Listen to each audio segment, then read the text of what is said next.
My name is Matthew Clayton. I work for Triodos Renewables as the Operations Director. We run 5 wind farms and a hydro project and busily acquiring more projects.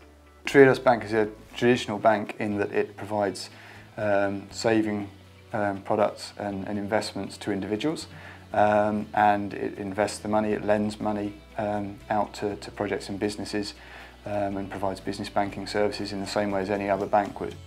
We're responsible to our investors and our savers to entrust funds with people or with businesses and enterprises we feel are a secure bet. So we have to be absolutely clear about how credible the project is. The difference between it and the mainstream banks is it solely works with enterprises which it believes providing positive impact, either environmentally or socially, and preferably both.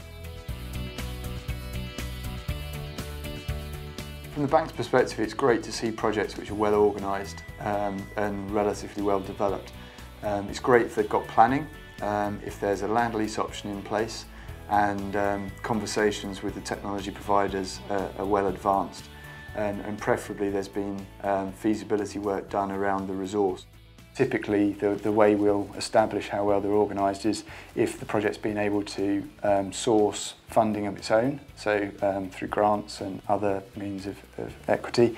And having the right people involved in the project is another big tick. Having worked through some of the feasibility issues in advance of coming to speak to us will help a lot.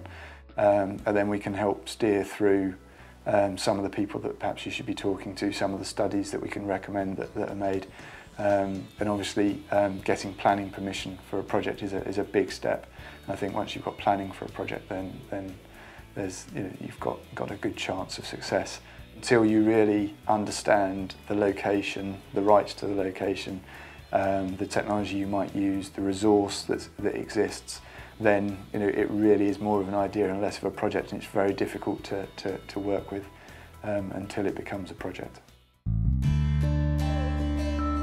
The time it takes to put a facility together very much depends on the quality of the information we receive. It can be as little as 2 months or considerably longer if we have to work with the developer to put a lot of the information together.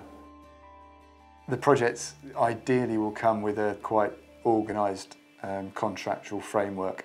The bank will take a look at the project, the cost of building it, the operating costs, so the cost of the land leases, the operations and maintenance, and insurances, which you'll probably take out, and also the revenues from the project, so if you're benefiting from the feed-in tariff or a renewable obligation contract.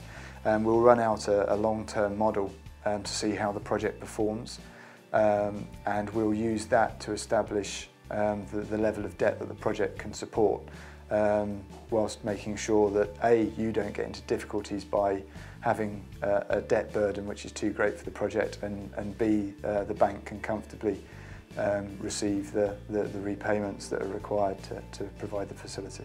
What you tend to find is that the specialist renewable energy lenders understand the technology well and don't see the need to look beyond the project itself, and that's certainly the way that Triodos works.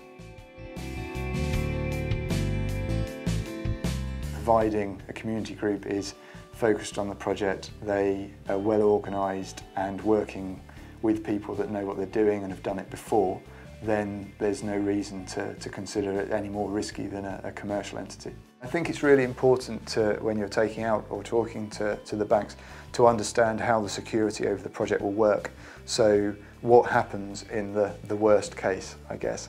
And if you've gone down the project finance route, the line in terms of responsibility really does end at the project itself. However, if you've borrowed money and secured that against other assets, so perhaps some land or buildings or something like that, then in the doomsday scenario, then those aspects of those securities are at risk. The key difference in terms of the different options available in terms of debt, I guess, it's loan finance or project finance. And what we tend to find with the sort of commercial scale renewable projects, if you like, is that people will tend towards non-recourse project finance, so that the bank's security is limited to the project itself. So what we'd require is for you to set up as a company or a limited liability partnership the entity which will own and operate the wind farm or the solar project or whichever other technology you choose to go for.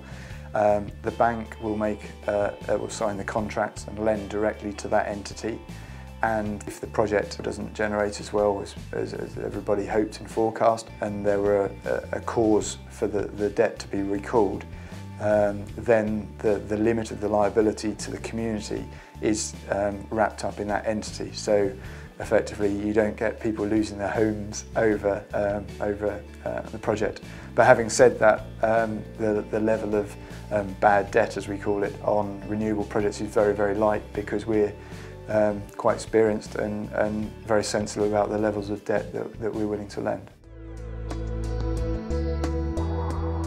For a 500 kilowatt solar PV project, or for a 800 kilowatt wind project, for instance, if you've been able to get a project of that kind of scale through the planning process, then I think for the wind project, depending on the site and the wind yield, then you're probably able to achieve project finance of perhaps between 60 and 85% of the value of the project, which is calculated according to the value of the project effectively and its ability to pay back the debt. And on solar, the level of debt you're able to raise currently is probably a little bit lower, because the capital costs tend to be higher in proportion to the amount of energy they'll generate. But there's still, there's still substantial facilities available to projects which are in that post-consented state.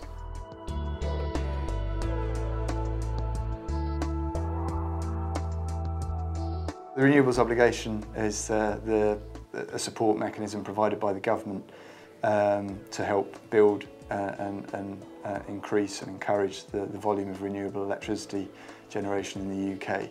It's a market-based mechanism, which means that it's not a fixed price like the feed-in tariff, but it's dependent on on targets that the government have set. In 2011, the target is roughly 11% of the electricity generated in the UK to come from renewable energy.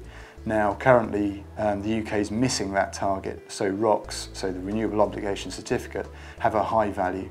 But as we go through time and the targets are met or not missed to the extent that they are currently, then the value of the Renewable Obligation Certificate will effectively fall. So currently we're probably looking at a value of about £50 per megawatt hour generated, and it's feasible that over the next 5 or 10 years that will drop to around the £40 mark. Feed-in tariff is great news for particularly small-scale projects, which I'm sort of classifying as sub 5 megawatts, because it provides a government-backed fixed price for the output from renewable energy projects, which is really helpful both from a community who've got less experience of selling power, and also from the ability to raise debt against the project, because it gives the bank certainty around the pricing going forwards of the export from the project.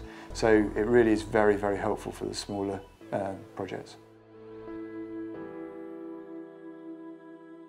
We're optimistic that the renewable heat incentive will do for heat projects, so particularly biomass projects, what the Renewables Obligation did for other renewable projects generating electricity over the last sort of 5–10 years. It's got the potential to make a huge impact, but I think we're finding it difficult to characterise it at the moment because there's still quite a lot of uncertainty around it. I think it's important for communities who perhaps have got less experience of developing projects to be quite upfront and get as much information as they can from the various different sources that are available. Because despite the technology looking quite simple, it's quite complex putting a business together from scratch. So I'd encourage people to use the sources of information that are available. Rest assured that if it's a good project, you will find funding for it. But I think perhaps it's important for you to really flesh out the opportunity before you take it to a financial institution, just to make sure that you're taken seriously.